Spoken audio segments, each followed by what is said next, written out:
Okay, so welcome to the week of January 11th through 15th.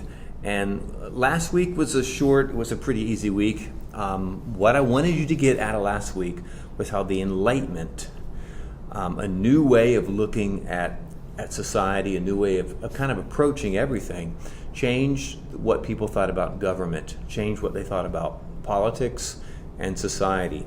Remember, society was set up in a way where people were designated at birth into a specific social class, and rights adhered to these groups of people. And the Enlightenment kind of broke those classes away and said rights adhere to every single individual, no matter who your parents were, your last name, or what social class you're in. It's a radical idea. And in politics, it led to the idea that it's not, and I think the picture from my face-to-face classes is still back there, it's not God gives the authority to the king, and so the king can rule over the people, over the governed.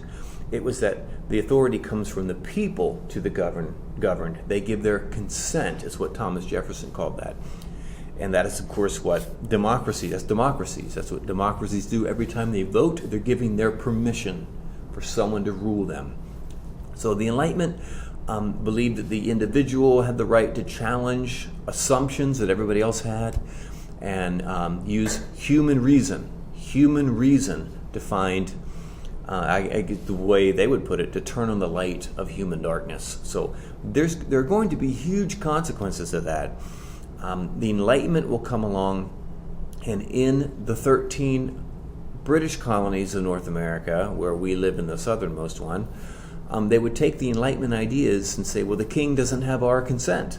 He's doing these things that aren't in our best interest. So they would use Enlightenment ideas that all of us have certain rights, that the only, you should have seen these things in the AP Worldopedia reading. They're inalienable rights, a right that cannot be taken from somebody.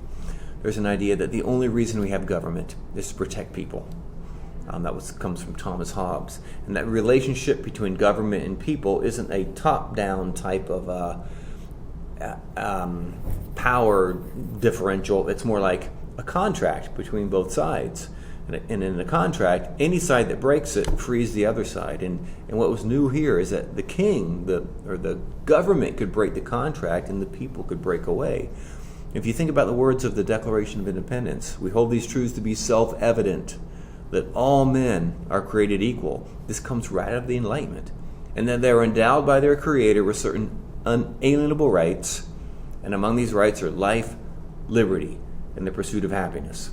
It means those rights belong to everybody, not just aristocrats. Everyone has these rights.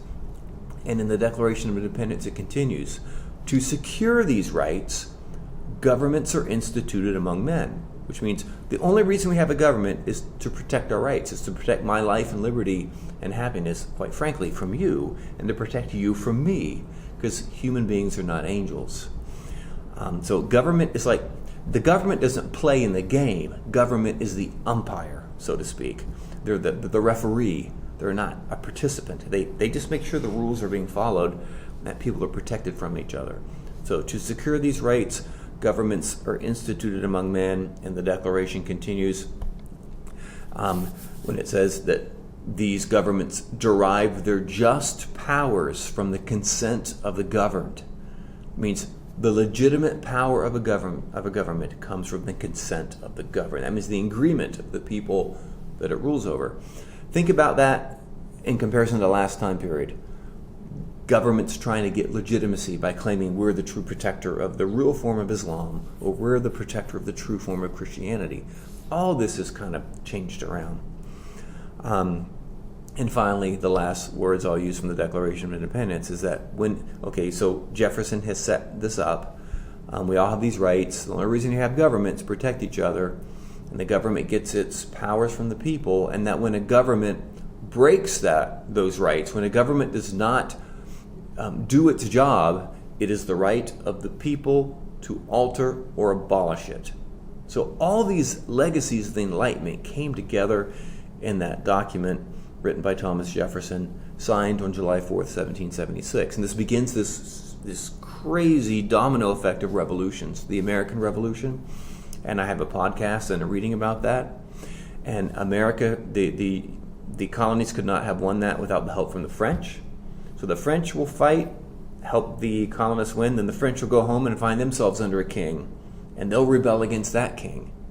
And then Napoleon will take over. Napoleon will go and take over Spain. Well, with the Spanish monarchy trying to survive and fight Napoleon, all the colonies started by Spain in the New World thought this is our opportunity. So Simon Bolivar, Father Rigaldo, there's all these independence movements that go from even Brazil, Portugal's empire, Brazil, Latin America, Mexico, all these areas get independence. And then Haiti. And Haiti is a unique situation, a very unique situation. And again, this is in your reading. What set Haiti different is the American and Latin American and U.S. independence movements are really just that. They're not revolutions. They didn't seek to completely upend and transform society. You remember in Latin America you had peninsulares and Creoles and then the blend of all the indigenous people and everyone else. And the Creoles wanted independence. The Spanish, the descendants of the Spaniards wanted independence, but they wanted to remain supreme. They did not want the indigenous and the slaves. They did not want equality. Equality was not the goal. And you could say the same thing about the U.S., the American independence movement. It was basically the wealthier classes. It's hard for us to think like this, but half of the American colonists in the 13 colonies here, half of them did not want independence. They wanted to stay loyal to the king. And by the way, when America got its independence, they felt very uncomfortable, so most of them went to Canada. So the U.S. independence movement was, again, it was trying to get independence. We just want to break from the king, but we still want the people who are in power in the colonies, us, to remain in power. Native American, Indians, slaves, they weren't touched. They weren't given rights. What's different about Haiti, the Haitian Revolution, it was a slave colony of the French. And most people who lived in Haiti were slaves from Africa or descendants from African slaves. And in Haiti, it's very different because the Haitian Revolution comes from the slaves. The American independence movements come from the elite, wealthy whites. In Haiti, it's the opposite end. And so the Haitian independence movement is both an independence movement and a revolution. They wanted to just transform everything in society. Of course, the slaves aren't going to lead a revolution, a successful revolution, and keep slavery. So they were the first ones to free slaves. As you well know, the U.S. got its independence and did not free slaves. You might say that the real American Revolution was the Civil War, because that was a transformation of American society. So you have these three series of revolutions. You have the American and French, which we call the Atlantic Revolutions, and I gave you a reading and I made a podcast about that. Then you have the second major thing you're going to learn about this week are the Latin American independence movements, and you'll listen to a podcast and do a reading there. Now, the podcast, I just linked the page on History Haven. You scroll down, you see podcast 1 on the American and French and podcast 2 on Latin America. When you look at those podcasts, and by the way, I made those years ago before I was into YouTube videos, and they're kind of boring, I'll admit that, but the content is right there. Where you hit the play button, underneath it are 4 or 5 objectives. If you know those objectives when you're done with the podcast, that's what you need to get out of it. So you might want to look at those and see if you can perform those tasks when you're done. So you have 2 podcasts. There's some people's names you should know. I think everyone's going to know George Washington.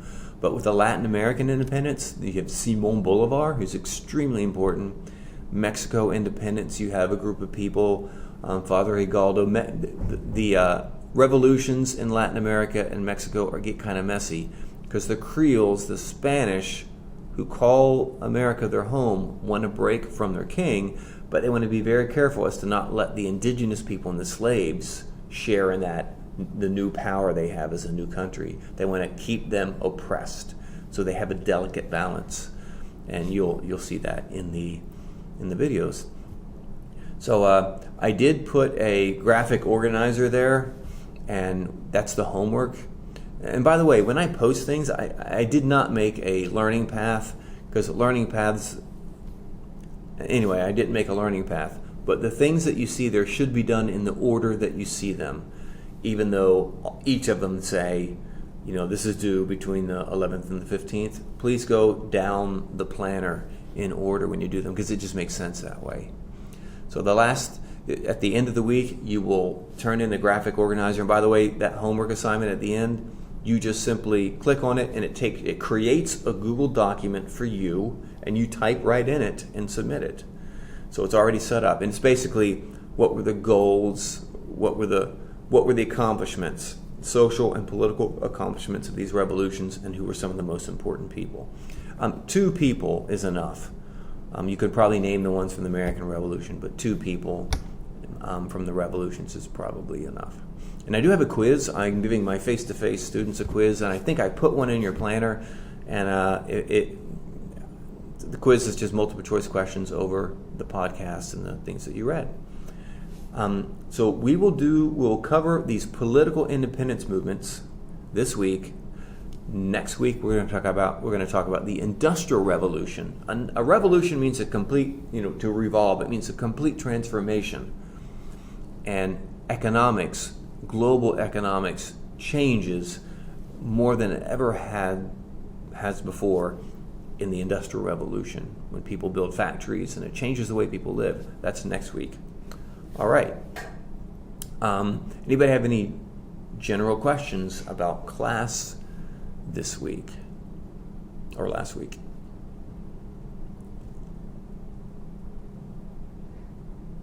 Okay. You'll also see there's a SAQ. If you recently added my class or just came in this semester, you need to send me a message, because you have to create an account on EduFlow. And the way an SAQ is a short answer question. So, and we will meet again this week and go through what the test looks like. A short answer question, you answer with A, B, and C. You've seen them before. And it's on the reading you did last week on AP Worldopedia, called The Enlightenment, the SAQ. You have to write 3 of those on the AP test. You have 40 minutes to write 3 of them. So that's about a little over 13 minutes apiece. So I didn't time you, but if you want to keep time and just kind of see how well you can write that in 13 minutes, you answer A, B, and C. All right, any questions?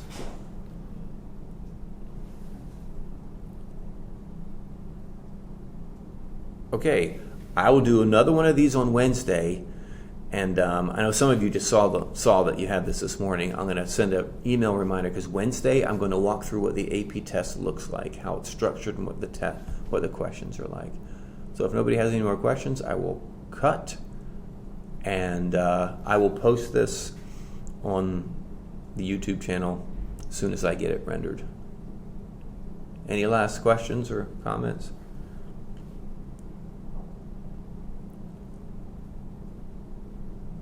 Okay, guys.